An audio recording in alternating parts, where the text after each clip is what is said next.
Back to basics, deprogramming. When I'm talking about deprogramming from your programming, there's no paranoid conspiratorial slant like, you've been manipulated and brainwashed for your entire life by people who are out to get you. None of that. It is so much more innocent. On average, people don't know that they're programming other people when they're doing it, right? And those being programmed don't realize when it's happening.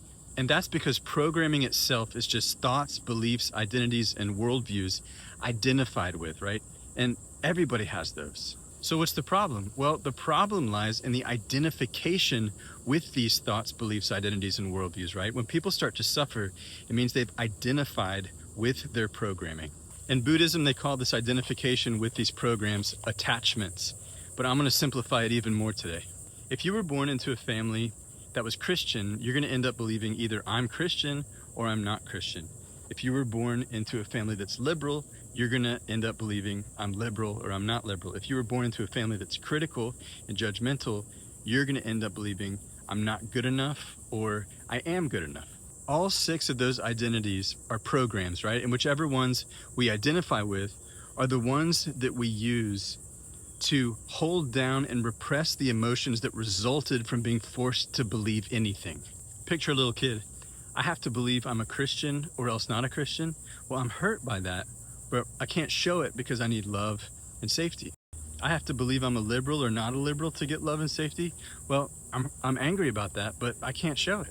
I have to believe there's such a thing as good enough and not good enough. Well, I'm sad about that, but I can't let anybody know. So identification with thoughts, beliefs, identities, and worldviews, and the suffering it produces happens because we bury and repress emotions.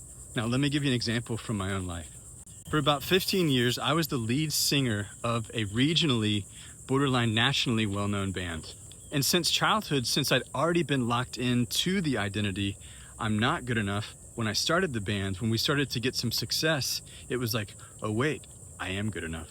As Stuart Smalley would say, I'm good enough, I'm smart enough, and doggone it, people like me, right? For 10 years, I ate it up. The approval, the adulation, and that lead singer identity got me what I thought that I wanted. Little did I recognize that I had been programmed to believe I'm not good enough as a kid, and I am good enough, or I'm a lead singer as a teenager, in order to avoid even knowing that I had buried and repressed anger in my body. And that buried and repressed anger began increasingly creating suffering for me. I got more depressed and more anxious, and the love and approval from the fans stopped working for me. And so when I finally left that band, I had a much needed identity crisis where I kept asking, if I'm not a lead singer or good enough, then who am I? And fortunately, the answer kept coming back to my original identity from childhood. I'm not good enough. That, which a lot of psychologists term the core identity, ended up being the strongest program that I encountered. It was like my whole body believed it, and it fought like hell to stay in place.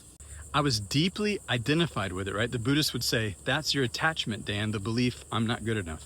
But here's the beauty of deprogramming and resolving emotional repression. When I challenged that belief enough in order to access the buried anger and rage that was in my body, I stopped believing it. I progressively stopped being able to believe I'm not good enough, to prove that I am good enough, and I started, to get to know myself for the first time in my life, like around age 40. And so when we say deprogramming, it's not as cult-escapingly dramatic as it sounds. It's more like removing what's not you that you needed in order to stay emotionally repressed and safe, in order to find yourself again. I'm hesitant to quote the carpenter because of his followers, but he said, become like little children, and that's pretty much what this process is. It's deconstructing from the beliefs, identities, and worldviews that keep you emotionally repressed and unable to be yourself. If you'd like to give this a shot, tap the link in the caption of the bio.